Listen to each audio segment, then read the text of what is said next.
السلام علیکم ورحمۃ اللہ وبرکاتہ۔ ہم جس معاشرے اور سماج میں رہ رہے ہیں اس میں بہت سارے محاورات اور بہت ساری کہاوتیں ہم استعمال کرتے ہیں، لیکن کچھ کہاوتیں ایسی ہیں جو شریعت کی تعلیمات کے بالکل اپوزٹ اور خلاف ہیں۔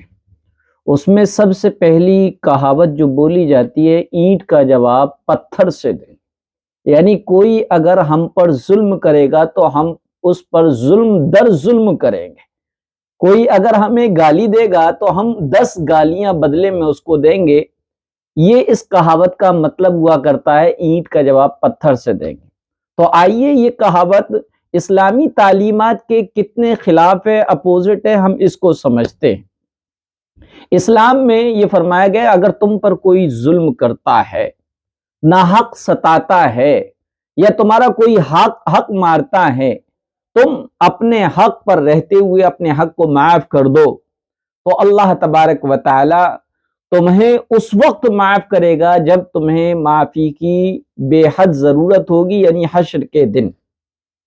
اور فرمایا کہ اگر کوئی تم پہ ظلم کرے تو تم بدلہ لینا چاہتے ہو تو اتنا ہی بدلہ لو جتنا اس نے تمہارے اوپر زیادتی کی ہے۔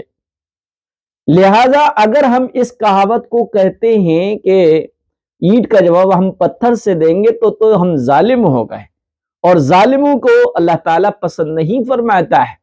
اللہ کے رسول صلی اللہ علیہ وسلم نے فرمایا، انصر اخاک ظالما او مظلوما، اپنے بھائی کی مدد کرو چاہے وہ ظالم ہو یا مظلوم ہو۔ مظلوم کی مدد سمجھ میں آتی ہے، لیکن ظالم کی مدد یہ ہے کہ اس کو ظلم سے روکا جائے۔ ہم ظلم سے خود بھی روکیں اور دوسرے کو بھی ظلم سے روکیں۔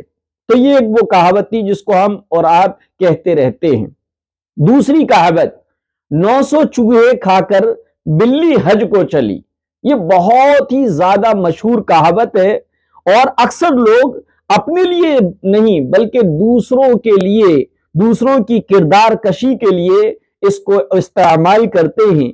اس کا مطلب یہ ہے کہ جس انسان سے ہم یہ کہتے ہیں کہ 900 چوہے کھا کر بلی حج کو چلی، وہ انسان پہلے بہت گناہگار تھا، مجرم تھا، پاپی تھا، اور اب وہ بیچارہ نیک بن گیا، اس نے توبہ کر لی، وہ نیک ہو گیا۔ تو ہم ان کی نیکی کو، اس کے دیندار ہونے کو، اس کے صحیح ہونے کو ہضم نہیں کر پاتے، اور جس کی وجہ سے ہم لوگ جو ہے اس کی کردار کشی کرنے کے لیے یہ کہاوت بڑے آرام سے استعمال کرتے ہیں اور کہتے ہیں 900 چوہے کھا کر بلی حج کو چلی۔ مگر یہ کبھی ہم سوچتے ہیں کہ کیا پتا اس انسان نے جو توبہ کی ہے وہ سچے دل سے توبہ کی ہو۔ ہمیں اپنے اعمال سے کوئی غرض اور مطلب نہیں ہوتی، ہمیں تو دوسروں کے بس عیب جوئی میں رہتے ہیں، دوسروں کی کردار کشی میں رہتے ہیں، دوسروں کی ٹوہ میں رہتے ہیں، ہمیں یہ احساس ہی نہیں ہوتا۔ حالانکہ اللہ تبارک و تعالیٰ فرماتا ہے، التائب من الذنب کمن لا ذنب لہ، جو سچی پکی توبہ کر لیتا ہے وہ اللہ کے یہاں ایسا ہو جاتا ہے جیسے اس نے کوئی گناہ ہی نہیں کیا۔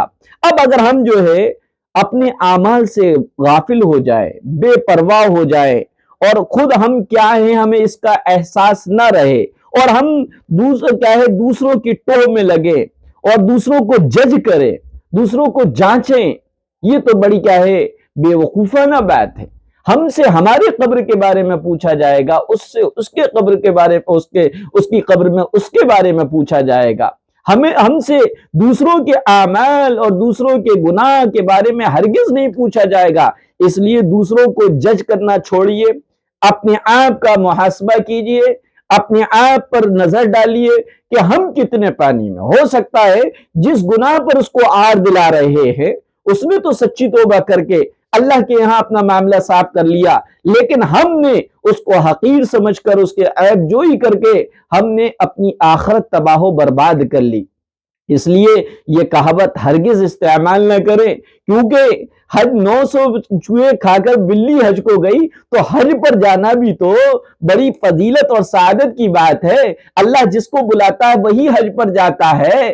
اس نے اگر توبہ کر لی تو اللہ کی توفیق ہے۔